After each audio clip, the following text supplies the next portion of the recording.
निनिशीतपुर गांव दिन की रोशनी में भी कैसा असहज है।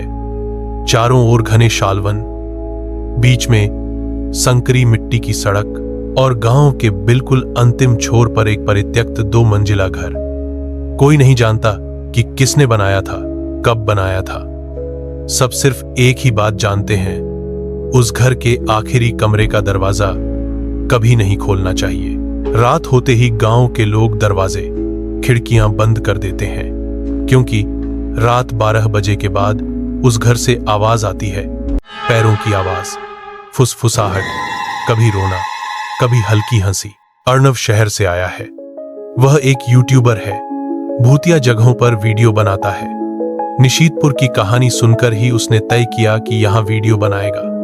गांव के लोगों ने कई बार मना किया था, बाबू उस घर में मत जाना, कई लोग गए हैं, कोई पहले जैसा वापस नहीं आया, बूढ़े हरिपाद ने कांपती आवाज में कहा था। अर्णव ने हंसकर सारी बातें उड़ा दी। रात ठीक 11:45। हवा में कैसी नमी की गंध है। घर का दरवाजा खुला है, जैसे किसी को आमंत्रित कर रहा हो। चारों ओर सन्नाटा है। हवा में कैसी नमी की गंध है। घर का दरवाजा खुला है, जैसे किसी को आमंत्रित कर रहा हो। अंदर घुसते ही तापमान अचानक कम हो जाता है।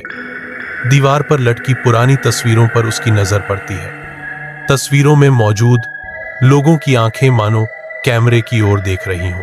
पहली मंजिल, दूसरी मंजिल, सब कमरे खाली। अंत में वह देखता है कि गलियारे के एकदम अंत में एक दरवाजा है। दरवाजा दूसरों से अलग है, काले रंग का, उस पर लोहे की जंजीर टंगी हुई है। अचानक कैमरे के माइक से फुसफुसाहट सुनाई देती है, वापस जाओ। अर्णव रुक जाता है, लेकिन जिज्ञासा डर पर हावी हो जाती है। जैसे ही उसने जंजीर पकड़ी, एक ठंडी धारा उसके हाथ से फैल गई। दरवाजा खुलते ही तेज दुर्गंध आई। कमरे में कोई फर्नीचर नहीं था, केवल फर्श पर चाक से बने अजीब वृत्त थे, जिनके चारों ओर कुछ अपरिचित निशान थे।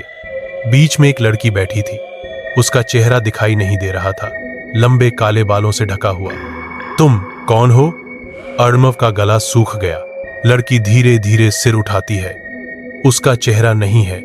जहां चेहरा होना चाहिए वहां सिर्फ काला खाली गड्ढा है। कमरे का दरवाजा अपने आप बंद हो जाता है।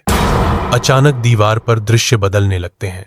अर्णव देखता है, इस घर में एक समय एक परिवार रहता था। गांव के लोगों ने उन्हें काले जादू के आरोप में जिंदा जला दिया था। आखिरी कमरे में ही उन्हें बंद रखा गया था। लड़की की फुसफुसाहट अब स्पष्ट है, तुम देख रहे हो, लेकिन तुम बाहर नहीं निकल पाओगे। अर्णव दरवाजे की ओर दौड़ता है। दरवाजा नहीं खुल रहा है। कैमरा अचानक खुद से ही रिकॉर्ड होना शुरू हो जाता है। कमरे की दीवार से हाथ बाहर आता है, ठंडा सड़ा हुआ हाथ। एक हाथ उसके पैर पकड़ लेता है। अर्णव चिल्लाना चाहता है, लेकिन आवाज नहीं निकलती। लड़की उसके सामने आकर खड़ी हो जाती है। अब उसका चेहरा बन रहा है, एक के बाद एक जाने पहचाने चेहरे, गांव के खोए हुए लोगों के चेहरे। आखिर में चेहरा बदल जाता है। अर्णव अपना चेहरा देखता है। अब तुम हम में से एक हो, लड़की फुसफुसाती है। चारों तरफ अंधेरा छा जाता है। अगले दिन सुबह गांव के लोगों ने देखा, घर के सामने अर्णव का कैमरा पड़ा है। वीडियो चालू है। वीडियो में सिर्फ एक चीज दिखाई देती है, अंतिम कमरे के दरवाजे के सामने खड़ा अर्णव खाली आंखों से कैमरे की ओर देख रहा है। वीडियो के अंत में वह कहता है, इस घर में आओ, अंतिम कमरा खोलो। रात होते ही निशीतपुर में एक और आवाज सुनाई देती है, कोई नया बुला रहा है। रात होते ही निशीतपुर में अब पहले जैसी शांति नहीं रहती। हल्की हवा में एक आवाज तैरती है, इस घर में आओ। गांव के लोग जानते हैं, वह आवाज अब इंसान की नहीं है। अर्णव के लापता होने के बाद 1 महीना बीत चुका है। पुलिस आई, कैमरे देखे, लेकिन वीडियो का आखिरी हिस्सा देखकर सब चुप हो गए, क्योंकि अर्णव की आंखें वे आंखें नहीं थीं, खाली गड्ढा। गांव के स्कूल के शिक्षक खोकन ने वीडियो सबसे पहले देखा था। खोकन एक तर्कसंगत व्यक्ति है, भूत प्रेत में विश्वास नहीं करता, लेकिन वीडियो के अंत में जब अर्णव कहता है, आखिरी कमरा खोलो, खोकन का हाथ कांप उठा, क्योंकि वही बात उसने बचपन में सपने में सुनी थी। उस रात खोकन सो नहीं सका। रात ठीक 12:12 पर उसके घर की खिड़की खुल जाती है। बाहर देखकर वह देखता है साजवन के भीतर से संकीर्ण रास्ते पर कोई खड़ा है। अर्णव, लेकिन पहले का अर्णव नहीं। आंखें नहीं है, मुंह पर अजीब हंसी। वह सिर्फ एक ही बात कहता है, मेरे जैसा मत बनो, लेकिन आओ।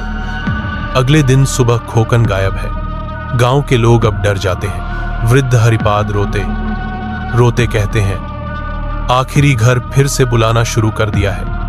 3 दिनों में 2 और लोग खो जाते हैं। सभी आखिरी बार एक ही चीज देखते हैं, परित्यक्त 2 मंजिला घर की खिड़कियों में रोशनी।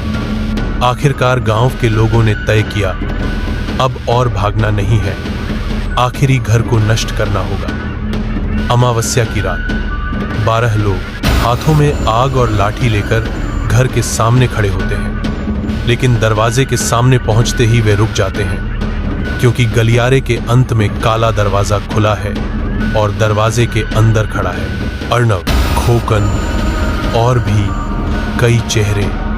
सब एक साथ फुसफुसाते हैं, अब तुम ही हो निशीथपुर। उस गांव में रात के बाद दिन नहीं निकला। आज भी अगर कोई निशीथपुर के रास्ते से जाता है तो शालवन के भीतर से कोई आवाज देता है, इस घर में आओ।